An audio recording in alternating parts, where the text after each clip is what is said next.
Hi everyone, it's Darlene. Welcome back for another card video. I made 3 cards using this background stamp called Cora Background by Simon Says Stamp. I used 1 zig marker per card and 1 Distress Oxide ink per card. So I'm going to show you how I made these cards. Here is the Cora background. It's just such a cool, beautiful background.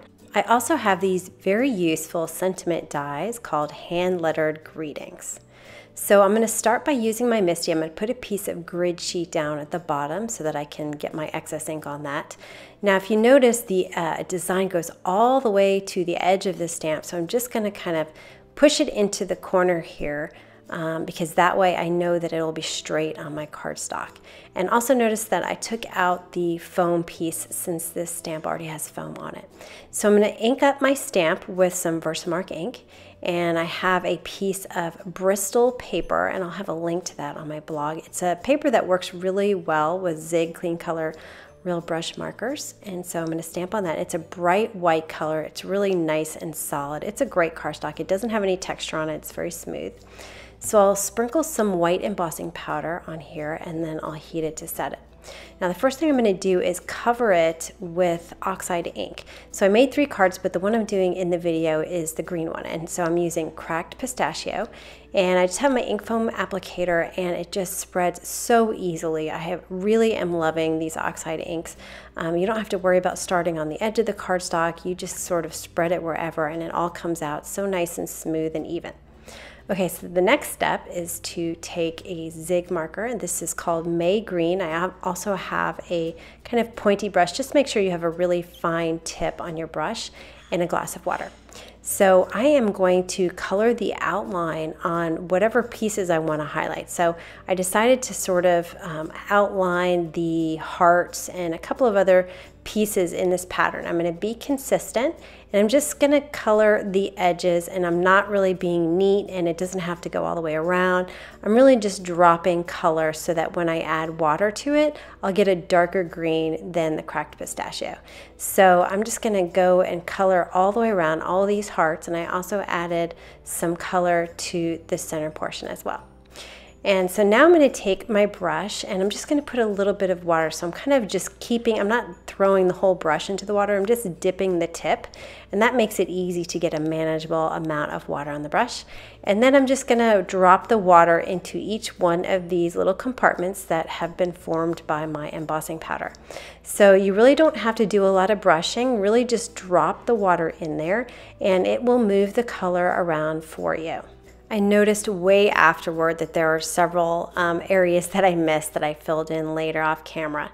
But anyway, so I'm just going to fast forward this a little bit because it's basically the same thing. I'm just dropping the water inside these hearts. I'm also going to color these outside strips that have stripes in them, and I'm just going to color over the white embossing and just kind of draw a line. And again, I'm just really trying to get the color down on the cardstock so I can just drop the water in and it'll move the color around.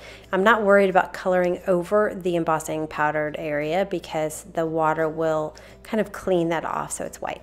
So now I'm doing the same thing I did before, which is just dropping the water on top. And this is where the very fine tip of my brush is coming in handy because I can extend it all the way to the edge of this design. It's so thin in the corners, but this little tiny brush allows me to get into those little areas. Okay, so now I'm also going to do the very outside, this thick strip here. And so I'm going to do it in 3 different segments, but you could do the whole thing in the zig and then add the water. It really reactivates no matter how long you leave it there. And so I'm just coloring right over those dots. And then I'm going to take my wet brush, and I'm just going to start in the middle and push to the edge. And I found that I really didn't have to think too much about this. I'm trying to keep the center a little bit paler, so I don't want too much green in the middle, so it kind of looks a little bit more dimensional. With this Bristol paper, it's not pilling up at all. I'm not using very much water though, but it really reactivates that color so that there are absolutely no hard edges once I apply the color. So here's my final segment. You can see I'm just dropping the water in, and it's just blending so easily with that marker that I've colored on the edge. And I'm just reaching in for some additional water, and I had a tissue off to the side just in case I got too much color on my brush, but I never did use it. Now I decided to go back and add a little bit of color to that outside edge. I kind of forgot to do that, and you don't have to color the whole thing, just add a little bit of color here and there, and then when you add the water to that area, it'll kind of spread the color from one side to the other. I'm going to keep the focal point on the center part of this design, and so I'm not going to color the pattern outside this circle area. Next, I'm going to take my 0.3 Copic liner. You can use any fine tip black pen, and I'm going to highlight different areas of the design. I'm just sort of randomly picking some areas. You can do a lot or you could do a little. And I just wanted to add just that extra little bit of contrast. So I'm coloring some of the dots now, and then I decided to color some of those circular areas on the edge. And then I wanted to color the inside of that sort of rope, but my fine tip marker was really fine, so I decided to go a little wider, and that's my Stampin' Up! Black marker. And it's pretty easy to draw. It's just a single line inside between these two white embossed areas, and it's pretty easy to control because it's kind of a wall. All right, so you see I've got a little bit along the edge that didn't get the stamp design, so I just trimmed that out. It was 1/8 of an inch on two sides. And now I'm going to take my sentiment, put some 2A glue on the back, and I'm going to adhere it to some vellum, which is cut to 1 inch by 5.5. And then I'll take some glue dots, and I usually kind of gather up and roll my glue dot around on my paper piercer, and then just place it on the back inconspicuously behind my sentiment. So I'm going to add 4, 2 in the middle and 1 on each side.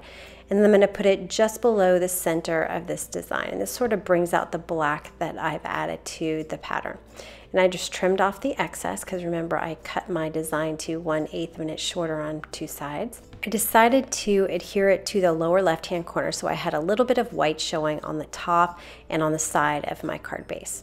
So that is the green one finished off. I did it horizontally. The other ones I did vertically. I used the Hello sentiment, and I used my pink zig marker along with worn lipstick. This one is Broken China and Persian blue zig marker. So anyway, they were pretty easy to make. It was a little bit of time to do the coloring, but I really love the way these turned out. So I hope you enjoyed that, and I will see you next time. Thanks for watching.